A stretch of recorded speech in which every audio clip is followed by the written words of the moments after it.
Dental implant பற்றி நிறைய videos பண்ணியிருக்கோம். ஒரு காமன் கொஸ்டின் என்ன அப்படின்னா, டென்டல் இம்ப்ளான்ட் பண்ண பற்கள் வந்து பார்ப்பதற்கும் பயன்படுத்துவதற்கும் இயற்கையான நம்ம natural god given natural teeth மாதிரி இருக்குமாங்கிறது வந்து ஒரு காமன் சந்தேகம் அது. அதை பற்றி இந்த வீடியோவில் பார்க்க போகிறோம். வணக்கம், என் பேர் டாக்டர் அருண். பேர்ல்ஸ் பல் மருத்துவமனை, சென்னை ராஜா அண்ணாமலைபுரத்தில் 2001 நடத்திட்டு இருக்கோம். இந்த சேனல் இன்னும் சப்ஸ்கிரைப் பண்ணலன்னா அவசியம் பேர்ல்ஸ் இண்டஸ்ட்ரி சேனலை சப்ஸ்கிரைப் பண்ணுங்கள். நிறைய videos dental health, dental awareness சம்மந்தமாக செஞ்சுட்ருக்கோம்.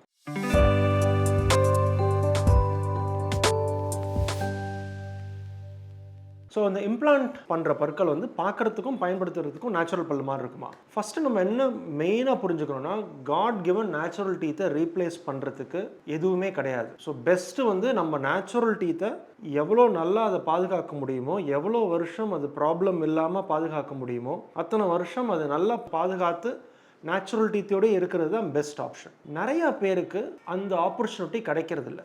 ஏதோ ஒரு காரணத்தினால பல்ல இழக்க நேர்றது, சொத்தையினால் இருக்கலாம், ஒரு ஆக்சிடென்ட்னால இருக்கலாம், ஒரு கம் டிசீஸ்னால இருக்கலாம், அது ஏதோ ஒரு காரணத்தினால பல்ல இழக்க நேரும். ஸோ இந்த பல் இழக்க நேரும் போது அவங்களுக்கு பல்லு இல்லாமல் இருக்க முடியாது. ரீப்ளேஸ்மெண்ட் பண்ணணும். ரீப்ளேஸ்மெண்ட் பண்ணி தான் பல்லை கட்ட முடியும். இந்த பல்லை கட்டுறதுல டென்டல் இம்ப்ளான்ட்டை பொறுத்த வரைக்கும் நீங்கள் பார்த்தீங்கன்னா, closest to the natural teeth, எவ்வளோ க்ளோஸாக நேச்சுரல் டீத்தோட கம்பேர் பண்ண முடியுமோ அவ்வளோ க்ளோஸாக டென்டல் இம்ப்ளான்ட் தான் வரும். இது என்ன காரணத்தினால நான் சொல்கிறேன். ஃபர்ஸ்ட் நம்ம நேச்சுரல் டீத் பார்த்தீங்கன்னா, பல்லுக்கு வந்து வேர் இருக்குது. இந்த வேர் எலும்பில் புதைஞ்சிருக்கு. எலும்பை சுற்றி ஈர் இருக்குது. ஈருக்கு மேலே இருக்கிற பகுதிக்கு பேர் க்ரௌன்னு பேர். இம்ப்ளான்ட்டில் பல வகை இருந்தாலும் நம்ம காமனாக ப்ராக்டிஸ் பண்ணுறது ரொம்ப சக்ஸஸ்ஃபுல் டைப் வந்து ரூட் ஃபார்ம் இம்ப்ளான்ட்னு பேர். ஏன் ரூட் ஃபார்ம் இம்ப்ளான்ட்னு சொல்கிறோம்? பல்லு வேறு எலும்பில் இருக்கிற மாதிரி ரூட் ஃபார்ம் ஆன இம்ப்ளான்ட் வந்து ரூட் மாதிரியே எலும்புக்குள்ளே இருக்கும்.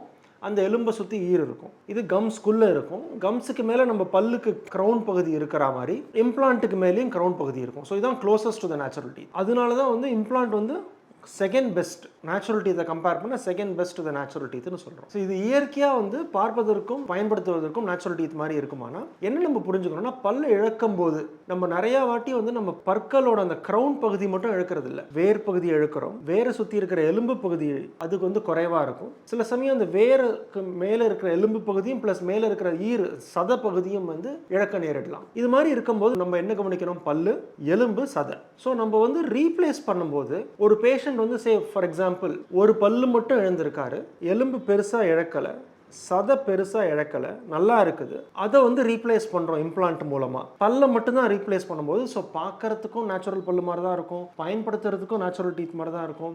அவங்க பேசி சிரிக்கும் போது நேச்சுரல் டீத் எது, இம்ப்ளான்ட் எதுன்னு நம்மளால் வித்தியாசமே கண்டுபிடிக்க முடியாது. பார்க்கறதுக்கும் பயன்படுத்துறதுக்கும் அதே மாதிரி நேச்சுரல் டீத் மாதிரி தான் இருக்கும். ஆனால் சில பேருக்கு வந்து பல்ல இழந்துட்டாங்க, ஆனால் ஏதோ ஆக்சிடெண்ட்டில் எலும்பும் போயிடுச்சு, சதையும் போயிருக்கும்போது நம்ம முடிஞ்ச வரைக்கும் அந்த ஒரு பல்லுக்கோ ரெண்டு பல்லுக்கோ இருக்கும்போது நம்ம அந்த சதையும் சேர்த்து ரீப்ளேஸ் பண்ண ட்ரை பண்ணுவோம், எலும்பையும் சேர்த்து ரீப்ளேஸ் பண்ண ட்ரை பண்ணுவோம்.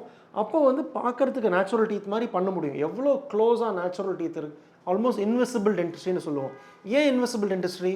ஒர்க் பண்ணியிருக்கு, பல்லை ரீப்ளேஸ் பண்ணியிருக்கோம், ஆனால் வெளியிலேருந்து பார்க்குறவங்களுக்கு வந்து இது ரீப்ளேஸ் பண்ணுற பல்லு மாதிரி தெரியாது. ஸோ இவ்வளோ க்ளோஸாக நம்ம ரீப்ளேஸ் பண்ணும்போது நேச்சுரல் டீத் மாதிரி இருக்கும். பட் சில சமயம் நிறையா பற்களை இழக்கும் போது, ஒரு பல்லு இல்லை நிறையா பற்கள், இப்போ ஃபார் எக்ஸாம்பிள் மேல் தாடையில் 16 பற்கள் இருக்குது, அது நம்ம 14 பல்லாக ரீப்ளேஸ் பண்ணாலும் அப்போ எப்படி இருக்கும்? ஸோ 14 பல்லை ரீப்ளேஸ் பண்ணும்போது 14 இம்ப்ளான்ட் போட்டு அந்த இம்ப்ளான்ட்டுக்கு மேலே நம்ம க்ரௌன் கொடுக்க மாட்டோம். 6 இம்ப்ளான்ட்டோ 4 இம்ப்ளான்ட்டோ போட்டு all on 4 or all on 6ன்னு சொல்லுவோம். அதுக்கப்புறம் மேலே பிரிட்ஜ் கட்டுவோம். ஸோ அப்படின்னா என்ன? பார்க்கறதுக்கு அது நேச்சுரல் டீத் மாதிரி தான் இருக்கும்னால, ஆனால் ஒவ்வொரு பல்லும் இம்ப்ளான்ட்டில் பாய்ஞ்சிருக்குமா? இம்ப்ளான்ட்டில் பாய்ஞ்சிருக்காது. ஸோ இதே மாதிரி சில பேஷண்ட்டுக்கு வந்து பல்லு மட்டும் எழுந்திருக்க மாட்டாங்க. நான் முன்னாடி சொன்ன மாதிரி எலும்பியம் எழுந்திருக்கலாம், ஸோ போன் கிராஃப்ட் பண்ணுற மாதிரி இருக்கும், சதை எழுந்திருக்கலாம்.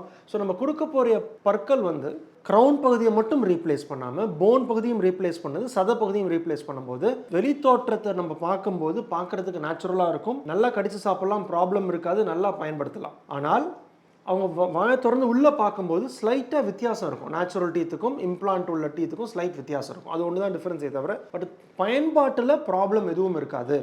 நேச்சுரல் டீத்தில் எப்படி கடிச்சு சாப்பிட்றாமோ அதே மாதிரி ஃபிக்ஸட் இம்ப்ளான்ட்டை நல்லா கடிச்சு சாப்பிட முடியும், ப்ராப்ளம் எதுவும் இருக்காது.